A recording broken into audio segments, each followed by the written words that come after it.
Buenas tardes, continuamos con la serie de vídeos basados en el libro Los 100 finales que hay que saber. Vamos a comenzar con este vídeo y los siguientes, un capítulo del libro que yo considero muy importante. Es la lucha de la torre contra el peón. Por supuesto es el capítulo más importante que hemos visto hasta ahora y el más importante de la lucha de piezas contra peones. La lucha de caballo contra peón, de alfil contra peón, de dama contra peón, se puede aprender perfectamente, con relativa facilidad, y echando una ojeada a la posición se pueden ver todas las posibilidades muy rápidamente. Por lo contrario, la lucha de la torre contra el peón se tarda mucho en dominar todos los conceptos e incluso hay posiciones que van a exigir un cálculo cuidadoso. Esto es así, porque así como la lucha de las otras piezas contra el peón se limita en general a la séptima fila, o en algunos casos a la sexta, pues la lucha de la torre contra el peón se extiende por todo el tablero. Dependiendo de la posición relativa de los reyes, naturalmente el rey del bando del peón tiene que estar cerca del peón, pero dentro de esa cercanía todavía hay grados, y bastantes, y la posición del otro rey pues puede estar por todo el tablero, el peón puede estar en cualquier fila, con cualquier grado de avance, y eso hace que el dominio de este final sea mucho más difícil. Pero hay otro motivo que no podemos dejar pasar por alto para que este final sea tan importante, y es que los finales de torres son los más frecuentes. Los finales de una torre contra una torre vienen a ser el 8% de las partidas. Considerando que sea con una torre contra otra pieza, etcétera, pues fácilmente llegan al 10%.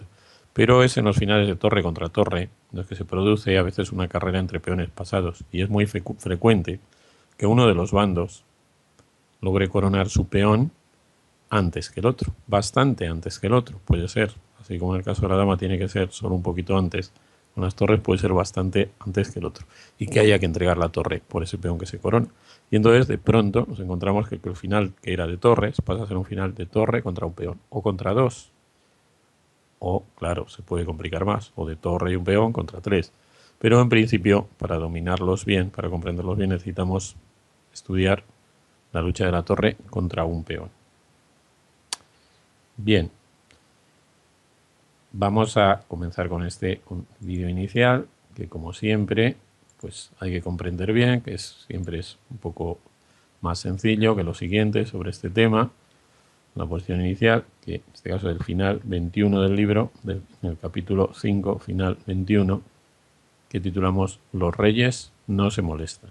Esta es la situación en que los reyes no se molestan. Es la primera situación que tenemos que comprender y que nos va a ayudar a comprender muchas otras. Esta situación no es tan frecuente. Los reyes casi siempre se molestan. Pero bueno, tenemos que estudiar la situación ideal en que los reyes no se molestan en absoluto para poder comprender qué pasa en esa situación y en las otras. Esta situación se suele producir cuando el rey del bando de la torre, el rey del bando fuerte, está muy lejos del peón y está al lado contrario del peón que el otro rey. Porque aunque esté muy lejos, en 2 o 3 pasos está cerca. Y entonces, si el rey del otro bando está al mismo lado, pues enseguida se van a molestar. Entonces, para que no se molesten, el peón tiene que estar relativamente avanzado, normalmente en la quinta fila o en la sexta, y los reyes, no digo en la séptima porque entonces el cálculo es obvio, y los reyes estar uno a cada lado. Cuando los reyes no se molestan, e incluso aunque se molesten un poco, este paso puede ser útil para una evaluación inicial de la posición. Basta con contar. ¿Con contar qué? Pues vamos a contar los tiempos que necesita el bando del peón en apoyar con su rey la coronación y poner el peón en séptima, es decir, en estar a un paso de coronar. Contra los tiempos que necesita el bando de la torre para controlar la casilla de coronación con el rey y con la torre. Con las dos tiene que ser, ¿no? Entonces, claro, llegados a esa posición, pues si el número de tiempos permite al bando que tiene la torre controlar esa casilla, con el rey y con la torre, pues no va a poder coronar. Y si el número de tiempos es mayor y no le permite, pues entonces el peón va a coronar y va a haber que entregar la torre por él. Esto depende, naturalmente, de a qué bando le toca jugar, pero es bastante sencillo de calcular y de comprender. Ya os digo, funciona realmente pocas veces, pero es importante comprender primero este final. Casi siempre los reyes se molestan. Vamos a ver esta posición. Va a depender de a quién le toque jugar, seguramente, ¿no? Vamos a calcularlo. ¿Cuántos tiempos necesitan las negras para colocar su peón en séptima y apoyar su coronación con el rey? Pues vamos a ver. 1, 2, 3 y 4. Necesitan 4 tiempos para apoyar la coronación con el rey y colocar el peón en séptima. ¿Por qué decimos en séptima? ¿Por qué no en octava? Bueno, pues porque él naturalmente con la torre va a evitar la coronación directa y vamos a necesitar apoyarlo con el rey. ¿Y cuántos tiempos necesitan las blancas para controlar con el rey y la torre la coronación del peón? Pues vamos a contarlos. 1. La torre naturalmente puede elegir entre controlarlo de un lado o de otro, pero vamos a tomar, en principio, casi siempre es más sencillo controlar desde atrás. 2, 3, 4 y 5.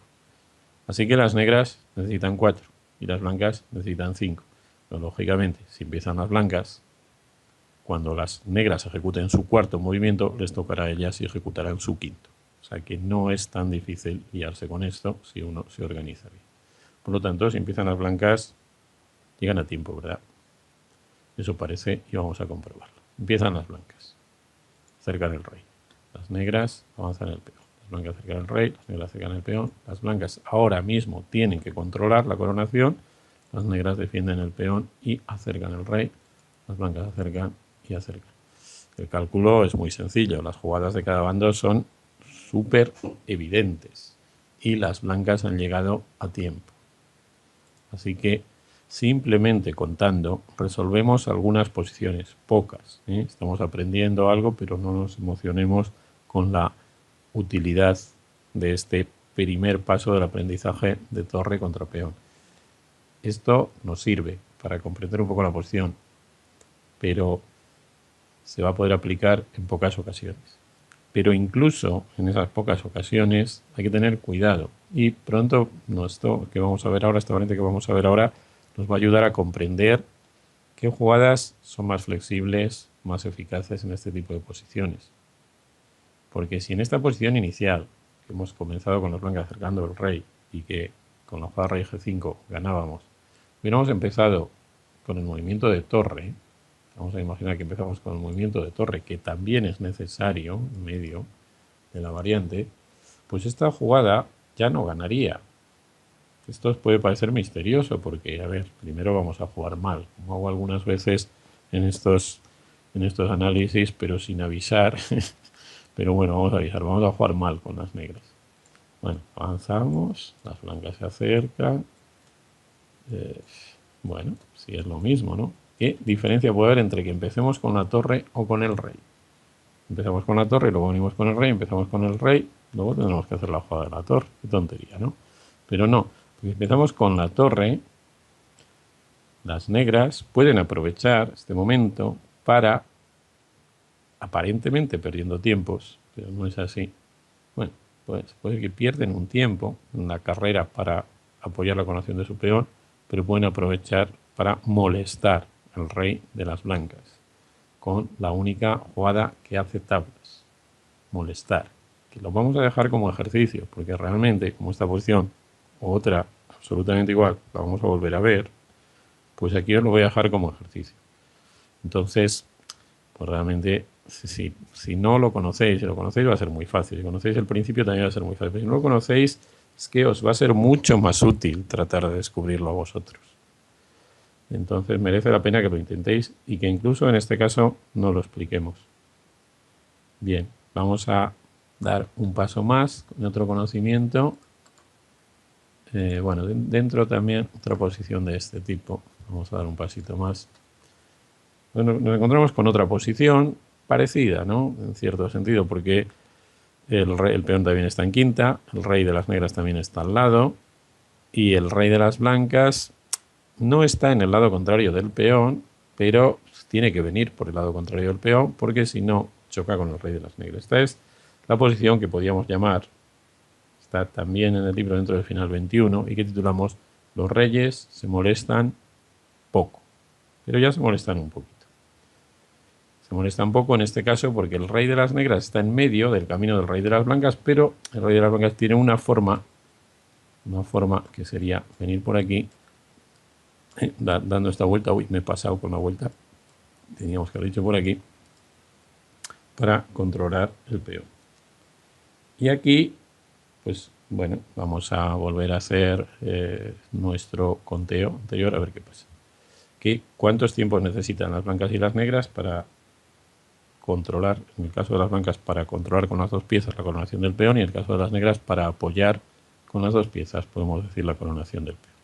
Bueno, pues vamos a empezar por las negras otra vez, vamos a quitar las flechas anteriores y volvemos a la posición. Las negras, 1, 2, 3 y 4. Las negras necesitan 4. Bien. ¿Y las blancas? 1, 2, 3, 4 y 5. O sea, como antes. Las negras necesitan 4, las blancas necesitan 5. Y si empiezan las blancas, vamos a decir, la posición tal como la hemos puesto, empiezan las blancas, pero la podríamos imaginar empezando las negras. Pues es muy sencillo, como empiezan las blancas, en su quinta jugada contestarán a la cuarta de las negras y ganarán. Y si empiezan las negras, lógicamente harán tablas. A partir de aquí es bastante fácil señalar, hacer un dibujo entero del tablero de en qué casillas el rey de las blancas ganaría y en qué casillas no. Pero como no nos vamos a acordar, y la vez que nos toque un final de torre contra peón no van a estar exactamente el rey y el peón rival en la casilla que aquí estudiamos, eso no merece la pena. Estudiamos la regla. Cuando los reyes no se molestan, basta con contar. Con cuidado con esto, porque los reyes se molestan casi siempre. Cuando los reyes se molestan poco, como es en este caso, puede bastar con contar. Poco quiere decir que quizá el rey del bando del peón dificulta la llegada del otro rey, pero solo por un lado, y en realidad no le está retrasando, le está obligando a tomar un camino que es igualmente largo o igualmente corto. Bueno, después de esta situación en que los reyes no se molestan poco y que se resuelve mediante el simple conteo, vamos a ver en este mismo vídeo otro principio. Son los dos principios, digamos, básicos, iniciales, pero poco frecuentes, desgraciadamente, en estos finales. Pero bueno, hay que aprenderlos. En este caso, vamos a ver aquellos finales en los cuales la torre puede cortar al rey del bando débil, al rey del bando del peón, del apoyo a su peón hasta la casilla de coronación. Vamos a ver cuándo el corte es útil y cuándo es completamente eficaz. La posición que vemos sería la posición inicial de este final, que en el libro es el final 22, y que lo titulamos Rey defensor en tercera, el corte horizontal. Primer ejemplo del corte horizontal. El rey blanco está muy lejos. Difícilmente va a llegar a apoyar el peón. Bueno, vamos a contar, por fin, así un poquito por curiosidad. Si les tocara a las negras, ¿cuántos tiempos necesitarían? 1, 2, 3, 4, 5, 6 y 7. ¿Y las blancas cuántos necesitarían? Bueno, aquí hay truco, como vais a ver enseguida. 1, 2, 3, 4, 5, 6 y 7 también, pero, claro, con la característica que se ve enseguida, que los reyes chocan. Y cuando los reyes van a chocar en su carrera a sus objetivos, entonces ya el simple conteo no sirve. En este caso, si las blancas intentaran ganar esta partida acercando a su rey, no lo conseguirían porque el rey negro está en medio. Toma la zona útil antes que el blanco. Así que en realidad ese procedimiento aquí no sirve. Y vamos a comprobarlo. Vamos a ver. la torre blanca viene a la casilla G1. Entonces el rey se acerca, empieza a acercar el rey blanco. Peón avanza, se sigue acercando. Peón vuelve a avanzar. Se sigue acercando, el rey se prepara para apoyar el peón, el rey blanco sigue acercando, pues veis que ya no se acerca con la misma contundencia, ¿no?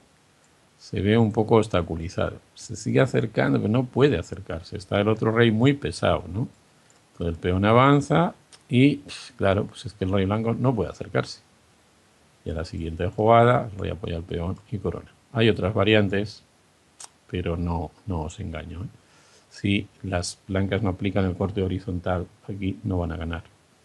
A pesar de que en teoría necesitan solo 7 tiempos para controlar, porque el rey negro se pone en medio. Pero tienen un procedimiento muy sencillo, automático, sin excepciones en esta posición del peón de torre. Y que si lo vemos, pues ganamos. ¿Qué sucede? Pues cuando el rey está en la tercera fila y el peón en la cuarta, la torre puede cortar. Si el peón no es de torre, el rey puede dar la vuelta alrededor del peón y ocultarse detrás de su propio peón, siempre y cuando el peón esté en la cuarta fila. Pero si el peón es de torre, no existe ese procedimiento. Y entonces las blancas, sencillamente, colocando su torre en esta fila, la quinta, desde su lado, la cuarta para el otro. ¿Por qué digo lo de la cuarta? Pues porque el bando que avanza el peón, el bando que tiene un grado de avance, es el que tiene peón. Por lo tanto, es más fácil recordarlo así. El peón está en cuarta, el rey en tercera, en relación al avance desde su terreno o al avance del peón. Y eso pues es muy importante. Cuando el peón, cuando el rey está en tercera, peón en cuarta, también si está en quinta, claro. Cuando el rey está en tercera y el peón es de torre, lo cortamos y no se puede hacer nada, porque vamos a ver, si las negras se dedican a mover su rey, entonces el rey blanco vendrá, claro, ahora vendrá a toda velocidad. Entonces hay que avanzar el peón. Entonces el rey blanco va viniendo. Y claro, hay que seguir avanzando el peón, pero cuando el rey, y este es un principio importantísimo en estos finales, cuando el rey se aparta del peón y queda a 3 pasos de él, entonces la torre lo ataca y lo come. Lo ataca y lo captura. El rey no puede apartarse tanto del peón. Tiene que estar como máximo a 2 pasos del peón. 1 y 2, como máximo a 2. Si está a 3, la torre lo ataca y lo come. Así es, así de simple. Por lo tanto, si la torre puede cortar al rey en la cuarta fila, dejarlo en la tercera, pues el peón no puede progresar, se lo va a comer. Bueno, puede haber alguna excepción, alguna situación, si el peón no es de torre. Bueno, vamos a verlo. Si el peón estuviera en quinta, vamos a ver esta posición, vamos a suponer que iniciáramos desde esta posición, pues ya está cortado. En este caso, aunque no fuera de torre, porque el rey no puede rodear y esconderse detrás del peón. Bueno, pues ya está. Vamos a ver qué pasa. Si el peón es de caballo, vamos a ver si el peón es de caballo, claro, el rey podría esconderse detrás del peón. Pero si está en quinta y el rey en tercera, la torre empieza y le corta igual. Y ya está. O sea que aunque el peón sea de caballo, si cometemos posiblemente el error en la jugada anterior de avanzar el peón, en vez de apoyarlo con el rey, la torre nos puede cortar. Así que muchísimo cuidado con el corte. Muchísimo cuidado con el corte cuando nuestro rey está en la tercera. Porque entonces el corte es definitivo. Si el rey está un poco más adelantado, el corte no sirve para nada. Vamos a seguir viendo las posiciones de la serie, que son muy útiles para comparar y comprender. Ahora el peón está en la cuarta. Esto permite al rey rodear. Pero claro, el rodeo es lento. Y aún así, aunque ahora el corte no es definitivo, aún así, en este caso, es la mejor jugada y es ganador. Cortamos también. ¿Para qué? Para que el rey no vaya por lo que podríamos llamar el lado bueno.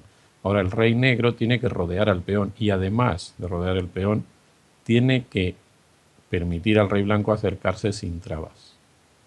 Y claro, eso es muy problemático. Va para allá. Perdón.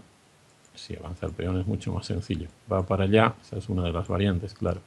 El rey va acercándose. ¿Veis? El rey ya se ha acercado. Ahora nos podríamos parar aquí y contar, puesto que es procedimiento que hemos aprendido y los reyes están en zonas contrarias. Por lo tanto, sí que nos va a servir de vez en cuando contar. Pero bueno, en este caso vamos a mover, que es muy parecido. ¿Veis? Es muy fácil dar. Sobraban tiempos. Porque el rey tiene que dar demasiado rodeo. Una posición más. Check. Vale. En esta posición vemos que el rey ya está en la cuarta fila. En este caso, el corte no sirve para nada. Si gana es porque tenemos el rey muy cerca. No sirve para nada. No os liéis cortando el rey cuando el rey ya ha llegado a la cuarta fila, porque no sirve para nada. ¿Y por qué no sirve para nada? Pues muy fácil de comprender. Porque el peón avanza, ¿veis? De momento está a 2.